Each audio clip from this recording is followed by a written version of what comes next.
Salut, c'est Romaric. Maintenant qu'on sait que l'eau c'est précieux, on va voir pourquoi c'est important.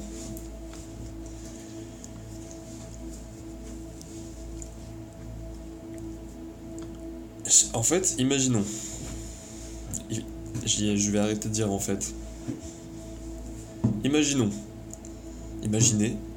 Imagine. euh, de la terre sèche, très sèche.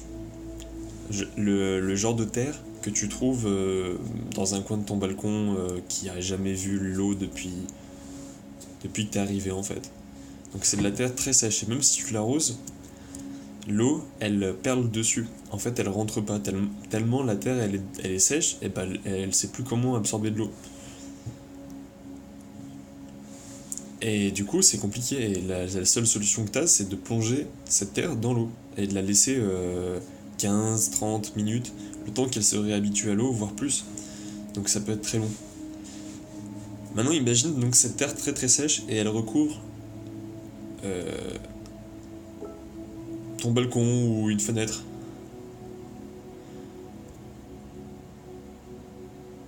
Le bord d'une fenêtre. Donc là, il y a pas mal de pots dessus avec de la terre sèche dedans. Voilà.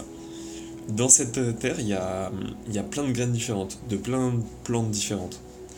Il y a, il y a, il y a du pissenlit parce qu'il est tombé là à cause du vent. Il y a aussi du, des graines de basilic que tu as jetées, mais il faisait trop chaud et ça n'a pas germé, il n'y avait pas d'eau. Et il y a aussi des graines de, je sais pas, de plantes qui poussent dans la ville ou dans la campagne si tu habites à la campagne. Mais dans ce cas-là, pourquoi juste un balcon ou un rebord de fenêtre? Tu mets des pots dans ton jardin, je pense que c'est plus simple. Ou sur des marches, parce que tu dois avoir des marches devant chez toi.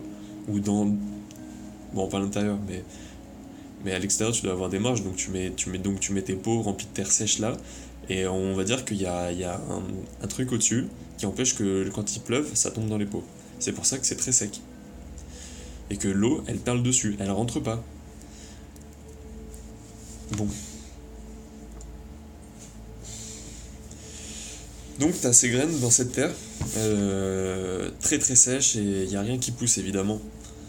Non mais en fait je suis en train d'inventer une histoire là pour un exercice de visualisation pour que tu comprennes à quel point l'eau c'est important. Donc il faut que tu sois très concentré et que tu arrêtes de penser à autre chose quand je te parle. Bon, l'eau elle tombe dans cette terre très sèche, elle rentre, il y a genre une goutte d'eau, en fait, si tu veux, ta terre elle fait un creux comme ça, et là il y a une goutte qui tombe juste là. Donc en fait, elle peut pas glisser ailleurs, elle est piégée là. Elle reste là un bout de temps jusqu'à ce que la terre elle s'habitue et elle finisse par l'absorber. Et là elle touche deux trois graines. Une graine, comment c'est fait? Une graine sèche, hein. Une graine, le genre de graine que tu achètes en paquet, comment c'est fait? Bah, c'est fait de plein de matières, je pense à base de carbone, mais je suis pas sûr. Bref, tout ça c'est séché, séché, il n'y a pas un pet d'eau dedans. Et pourquoi il y a pas d'eau dedans? Et ben en fait, c'est parce que quand il n'y a pas d'eau, si tu veux, ça bloque le processus.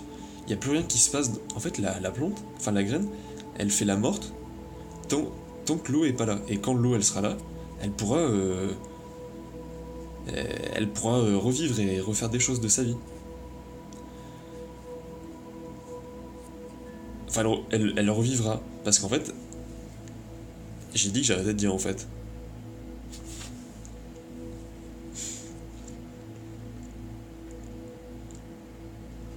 Donc la goutte d'eau pénètre aussi la graine. Doucement, ça dépend des graines, mais il y a des graines, elles sont tellement dures et tellement résistantes. Tu te demandes comment l'eau elle rentre dedans.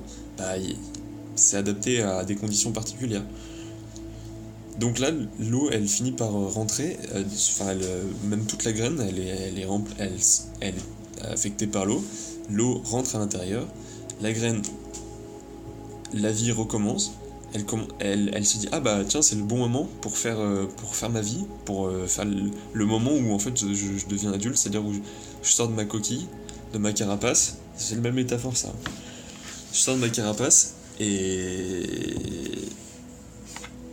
je vis ma vie de plante sauvage, libre. Voilà, en fait s'il y avait pas genre tu vois de l'eau là, et ben attends,